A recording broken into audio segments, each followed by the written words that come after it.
So why should I ever step foot inside a hospital again? It's a weird thought, but it's a realization I've come to in the last few months for some reason. Saturday afternoon, I was driving my daughters back from an archery tournament where we were going home to pick up the wife and go to lunch. On the drive back, I get a call from a rural ICU needing an urgent consult on a patient. Now, any doctor hearing this would be like, great, go home, cancel lunch with the family, get changed into some scrubs, drive about 30 minutes to the hospital, spend about an hour there seeing the patient, documenting, billing, drive back. There, 2-3 hours of your Saturday gone. Well, what happened instead?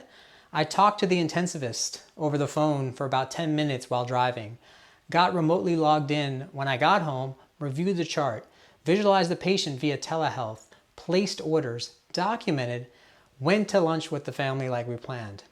And did I mention that patient was in a completely different state?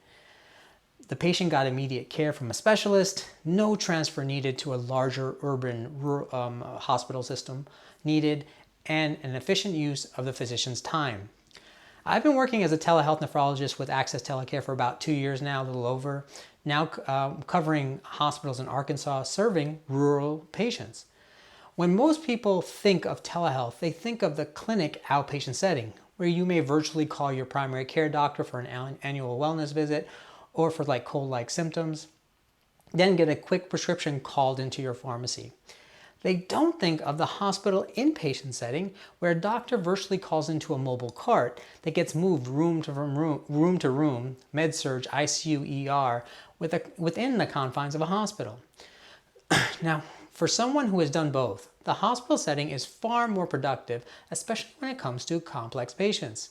When I remotely log into a hospital EMR virtual cart, that patient is in a controlled setting where I have access to daily labs and imaging, current vital signs, patient input, bedside nurses input, and physical exam.